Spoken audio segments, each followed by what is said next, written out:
Welcome back, fam. FM game number 9. Peterbot Boy decide, you know what, Zeke? It's time to get active. We're gonna get ourselves a little victory royale with 10 Fuck, points. okay, They end that game with 485 points. Kelly, of course it happens like this. I know I let you write the script for this major. And man, oh man, of course, with 3 games left to go, we get a VR out of Peterbot and Pollo. Now of all times, Kelly, now! This is when they always do it. They always like to build a little bit of a story because we always go into every major thinking that Peterbot and Pollo are going to run away with it. And that's just boring writing, Zeke. So instead, they make everyone sweat a little bit. They have a little bit of a struggle for day 1. And then it's day 2 in the second half of day 2 where they really start to show everyone why they are the demons of North American Central. Peterbot and Pollo now with just a 6-point lead over Curve and Venno. But more importantly, Vivid, I'm looking at Cold and Rapid dropping down. But again, top 3, and top 2, and top 1. All of these teams are close enough. I mean, 30 points separates first and fifth place. But I mean, Peterbot and Pollo, it may have taken 9 games for them to finally go ahead and take that throne up there in the #1 spot on the leaderboard. But from an individualistic standpoint, Peterbot is still playing like we're used to him seeing. Like, I'm looking at the damage dealt over the course of these 9 games. He's currently at 8,300. In second place right now is actually Azures with 7,300. So Peterbot's 1,000 damage dealt ahead, and that's exactly what we are kind of used to seeing. Sure, he's getting beat out right now by the likes of, Azures, Curve, Venno in the elims category, but he's still up there with those guys, top 4 in individual elims. These guys are doing good. All of a sudden, finally they get that win, and now they're at the top. I just can't believe it. The story is what it's gonna be, and of course, right now is when Peterbot and Pollo decide to pull out a win and take over the #1 spot. But let's start to look at this top 3, right? Curve and Venno. We see them in this last game get a 12th with 8 elims, right? And it's funny because Levin joins our call and he's like, "Oh man, that's crazy. That Venno guy. Where's that Venno guy from?" He's from NA, right? We're just like, okay, buddy. Okay, Levy Poo. Man, these guys are going crazy. 57 eliminations, Kelly. You called out a number not that long ago over on EU what their record was.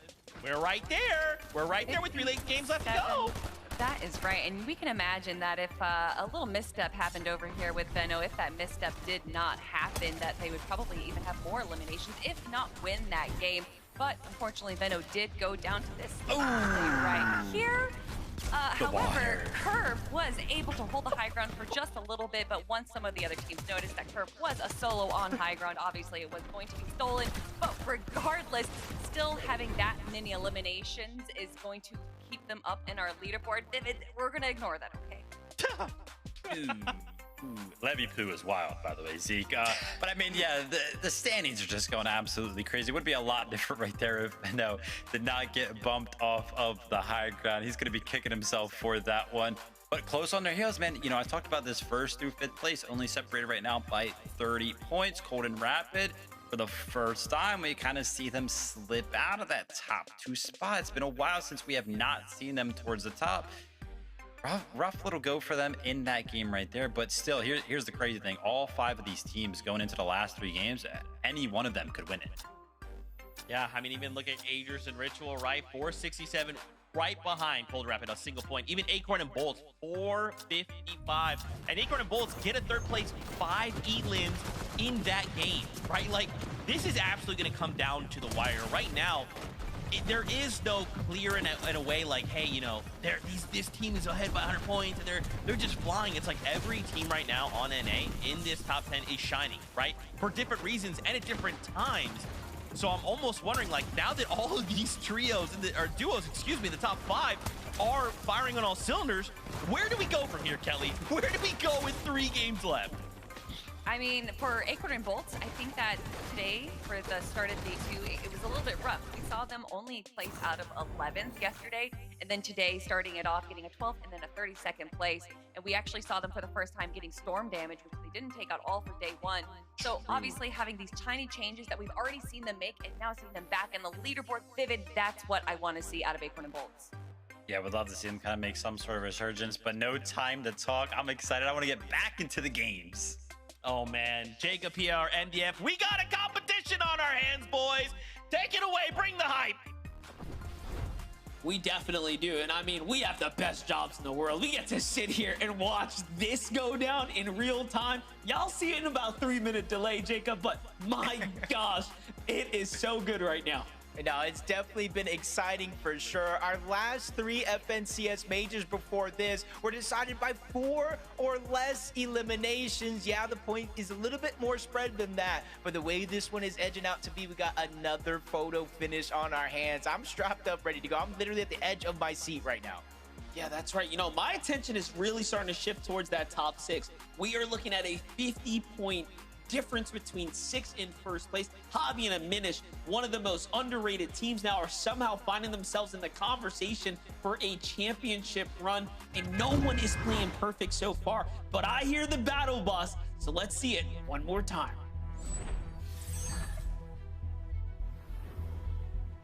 3 games left, Monster. Just 3 games remaining in this tournament. And already for the last 3 games that we've seen that leaderboard shuffle up so much, from Cold and Rapid being in first, Curve and Veno having a chance to now Peterbot and Poyo being on top. And even that race at the bottom for the bubble, the top 13, 2 points separates going to Dusseldorf and having to go and try one more time. Yeah, it's so crazy, man. Teams like Clicks and Higgs now are suddenly finding themselves in a whole different type of scenario, right? Where they have to fight for being in the top 13 at this point. Trying to get the championship win is starting to be pushed out of the question. Curve and Veno, though, switching up their strategy a bit, opting to go a little bit more aggressively to the north side, trying to see maybe if there was something here to be, of course, earned. But look at this, finds a little Llama. You happy about that one? Was Curve contested, or did he get those out of the sky? That's just my biggest question. I don't know. Yeah, either way, it's just a testament of, like, whether it's the beginning, middle, or end of these games. I don't know what they ate for breakfast, but I need to order me 2 of those because they are just firing on all cylinders. QK, Contrap, they had such a great moment to end the day yesterday. Most of us didn't even know where he came from. That first place, 8 eliminations, that bursted them inside of the bubble. Today, however, hasn't necessarily been going their way, but they are still so close to contention. They just need to close out strong. You know, what I'm thinking about is Veno and Curve. Veno's probably telling Curve, like, bro, be on the lookout. Do not be surprised if Peterbot and Poyo land this, you know? Because their drop is technically big enough. And if you know Veno, he's got that main character energy, right? So does Peterbot. Like, Peterbot, the way he treats Clicks in a finals or any other rivalry that's neck to neck, he will definitely land on someone like Veno as well, just because the storyline will be so exciting to watch. And they're all that close right now. Yeah, 20. Neko just trying to go ahead and get out of a bad spot. Both of them kind of separated. Like, Flex got a good opportunity here. Took too long to go ahead and execute on that chance, so they're going to be forced to disengage as Neko reunites along with 20, trying to push them back further and further. And that's the thing about these split drops, to where if you don't go ahead and get those eliminations on the contested drop, it makes finding that loot that much harder. Mako Blanks going ahead and pressing on to Muss outside of the Riptides. They have a good 2v1 opportunity here, but they're continuously trading shots. Muss not going down without a fight. Another chance there as he lands another big tag, 26 HP. Even the knock onto Blanks, he has a chance to 2v1. In comes Liquid as Duo finally arrives. They clean up that elimination, that the party does not stop here. Threats and Veer, who are once inside of the bubble, fell out, are ready to make up for those mistakes early on. They have the Fizz, they have the Shockwave. They're trying to close the gap and figure out exactly where he went. Heard the noise onto Mako, so they're just going to drop down and try to clean up this Elim. Yeah, doing a great job chasing him down right now. Veer's got full sights here. Threat's got control of the coast as well. Should be another tag, and unfortunately they don't quite find it, but this is still great damage, and they want these points right there. Again, found themselves in the top 10 and then fell within around that 15 place range after slipping out. So Veer and Threat still have some big games to be out here. It's getting more and more crowded over here towards the Riptides, though. Got Nick and Skinny Cat moving on over. Threads and Veer kind of gave up positioning, chasing for that Elim. Then you have Muss and Liquid on the other side of Riptide. So even though they were able to get the one couple of eliminations there. I don't think they advanced their position all too much. Higgs and Clicks, they get the legendary drop this time out of Wonky Land. Better chance at those rare chests, more gold. And already at their POI, they almost get maxed mats at that mini game. They have the wonky wheel, so they have everything they need in terms of finding success. And early on, obviously, it is only the first zone. It seems like it is moving on over the western side of the map. Last time we saw them pull a zone like this, though, Jacob, they did win the game, right? If it came this way. Clicks and Higgs calling on some connects here to try to make something big happen at this point.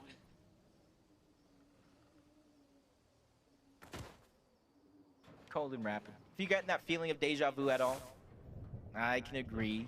They're not changing up their strategy. They don't even go underneath Dark Dominion unless they have to. Cold just kind of builds up towards the top. Not only does he have to aim with those shotguns, he's going to be the primary source of finding their surge.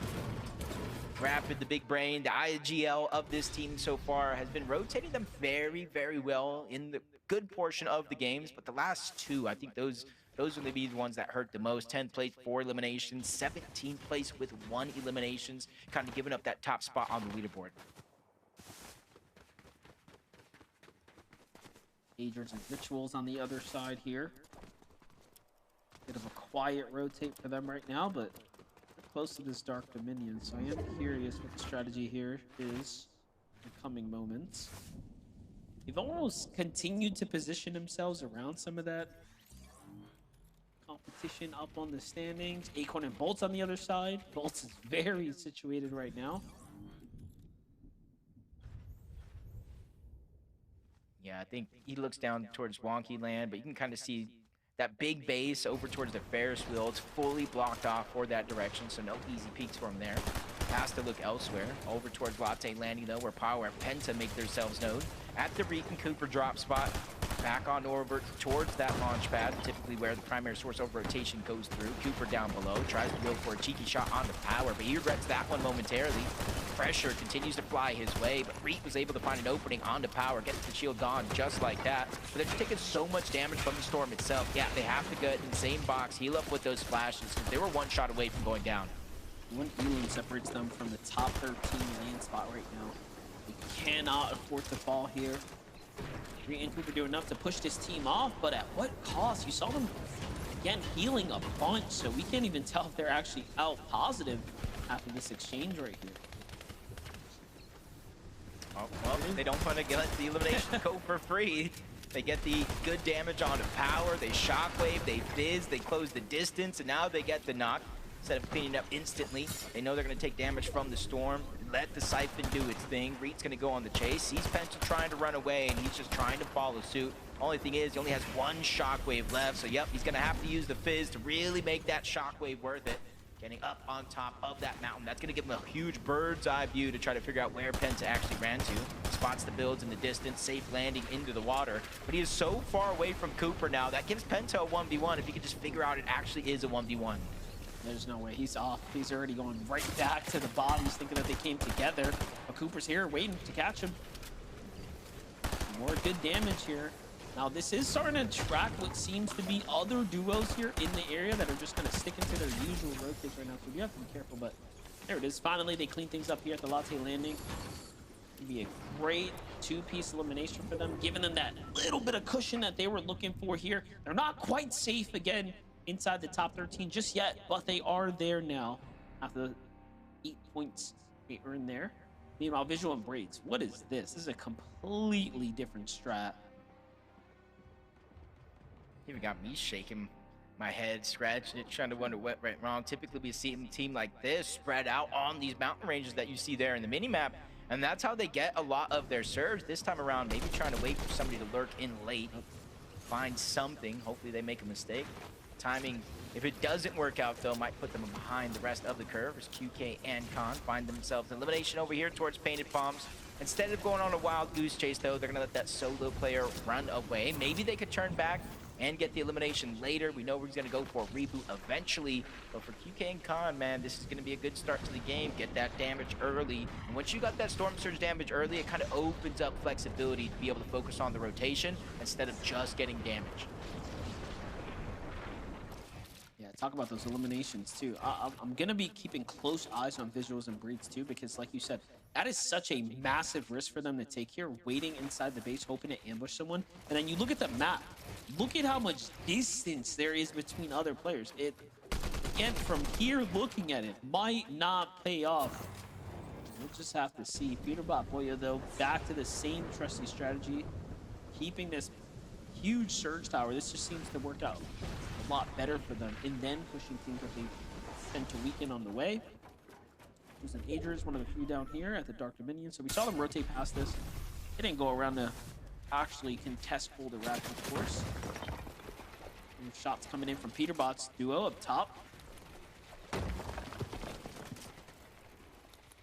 Yeah, they spotted that one out quick. Saw the surge base, saw the window open. Unlike some of the other surge bases where there is no top on their base, you can kind of, you know, crouch, uncrouch, peek over, not really give yourself away. But Peterbot built it in a way to where it's impossible to get shockwaved on for free. So usually we always talk about Peterbot and Boyo hunting teams down. I'm getting in the back of my head. Maybe they're prepared if worse comes to worse. That happens to them. They are the team to beat after 8 games so far.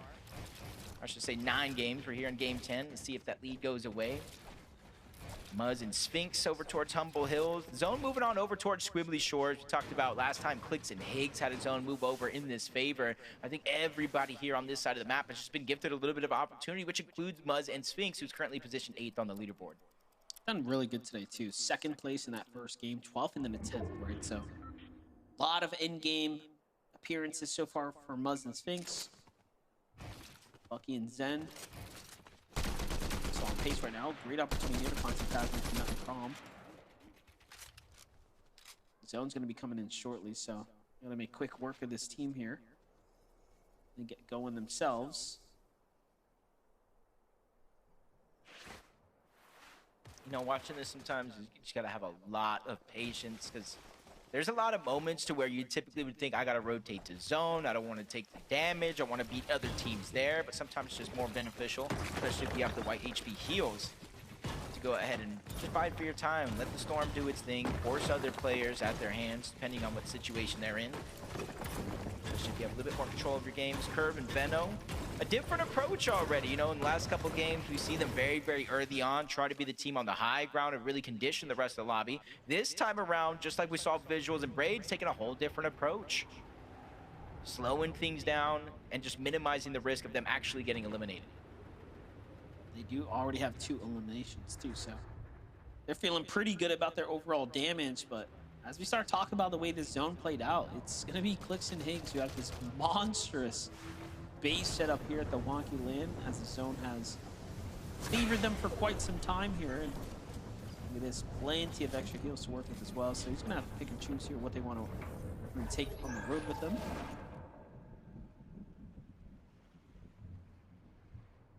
Plenty of time to wait. Zone is pulling towards the south.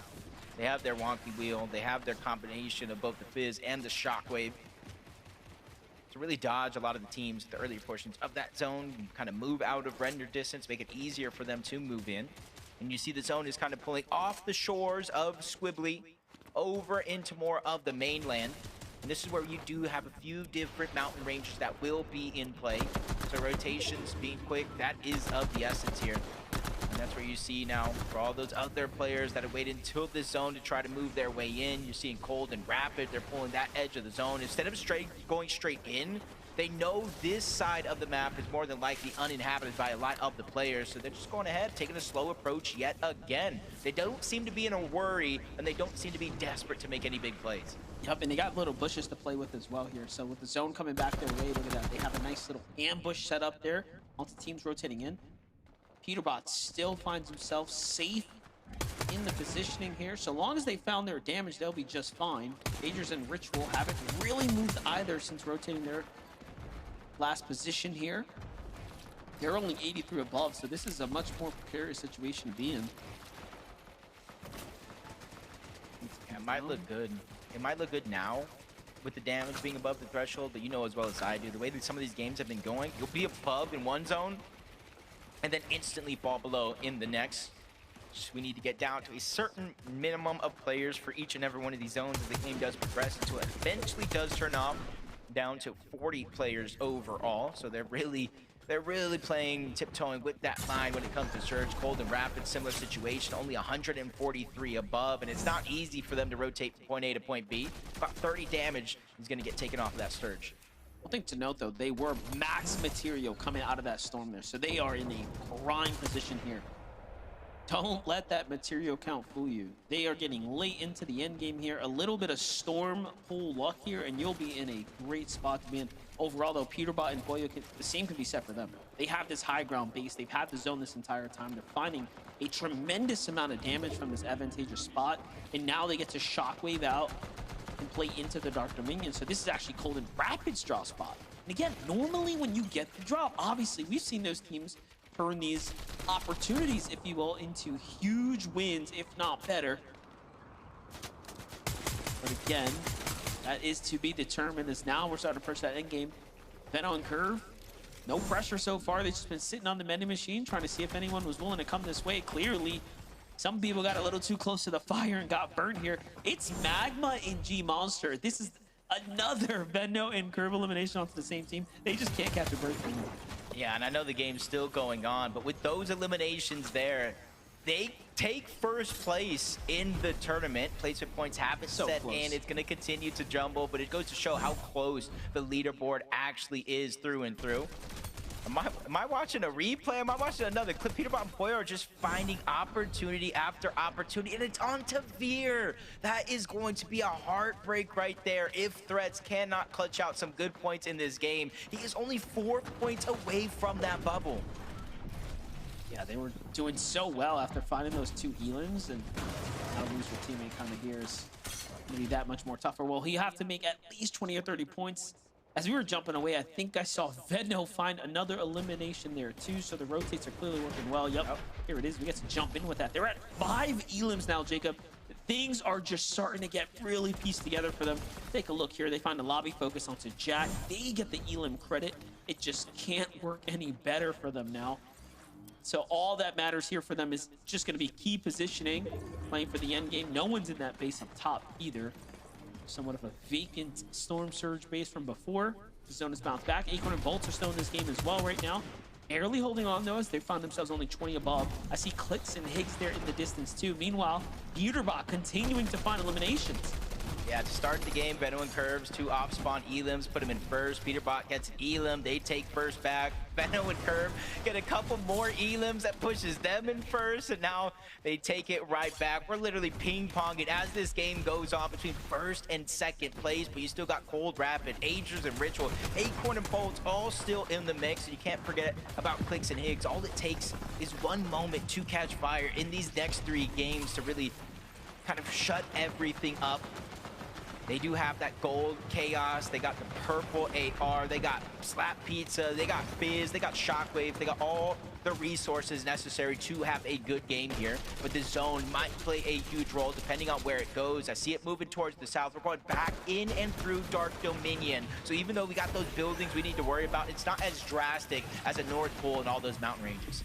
Jacob, I also saw Visual and Bray still alive as well, so it seems like their risky play did pay off. They're in the bottom right there, still fully healthy. Clicks and Higgs opting to go for high ground here. Once again, this time, as early as the 8th zone, while teams are playing pretty close to second height. So this is extremely risky. Hobby and a minute still in the game as well. But Clicks with the big elim onto enough there. He doesn't get too risky either, right? He allows the loot to fall there. Comes to back up his teammate Higgs here up top. It's Bucky and Zen who are trying to fight for it. ตอนให้ก่อนในโนเวที I หลุด think it's just a little bit too early sometimes in the game. Pollo's down. And Pototon, what the fuck? Everybody's sending it up above. You said it yourself. Pollo's down. There's a lot Bolton of pressure on here. high gun. On to Peterbot to maintain Too their much position ass. on the leaderboard. Quickly peeks up, steals some of that loot away. Curve and Venno are on the other side, literally first in place, staring at each other through the wall. And I think Peterbot knows that danger's around the corner, tries to go up. Shockwave above, makes the play onto Zen. Nobody does that as a That team solo. lose He's gonna high gun back too. down Bucky. lucky. They had the confidence to go up to challenge Clicks and Higgs, but now it's falling short with Peterbot storming him down. Just doesn't get better, you know. He's just sticking to the game plan. He's like, you know what? We want to come into these games and play for high ground. It's what's going to open up Peterbot position for not me. up to I'm just game. going to go ahead and do that. But Clicks and Higgs, of course, have the same strategy too. Oh, Peterbot tries shoot. to bail off, of course, but it's not going to be enough. Clicks has just got his number this time. This is an opening curve, and Benno needed. Volts is by himself down below. Acorn is gone as well. Another top team sent back to the lobby. Not only Curve and Benno's chance to increase that lead for first place, even with Golden Peterbot may Rapids be still late alive, on but for Clicks and Higgs to play catch up here. They have the high ground. A lot of the teams are already out of their path, but another one sends it towards the north. Another team is trying to battle up above for the high ground. Meanwhile, Golden Rapids let all the dust settle. You guys can have it up above. We'll smoothly walk through that finish line. Don't forget, Javi and Aminish were in 6th place coming into this. They have a chance to fight for first as well, and they're trying to just show us that they have life in them as they go up, but Clicks and Higgs is willing to battle it back on over into their head. They're really just wrestling for high ground right now, and it's cost them so much material. Clicks and Higgs have almost given away the win condition at this point if they can't catch this refresh. Yeah, you see Curve and Benno just waiting in the shadows So smart. for a moment just like this. Everything up above is expended, but they're actually looking down below. Look at the material count, the lack of resources. They might have what they need to take the high ground, so Clicks and Higgs have to give it up. Javi and the Menace, you said it yourself, from top 6 to start this game. This is their chance to increase their positioning, but Benno's backs up against the wall. 6 builds, tries to find his way to the front side of zone while using the bare minimum. Curve ends up in a scuffle against Clicks. No builds left. He's going to have to reposition, and now Clicks is by himself, 2 HP. A quick peek from Benno. He returns back to the scene of the crime to take down his former teammate. Unfortunately, he did lose Curve in the process. He finds Prom here as a solo, but no, Nut comes to back him up, and then he has to back off here completely. Look at this. Venno didn't even get to pick up any mats either.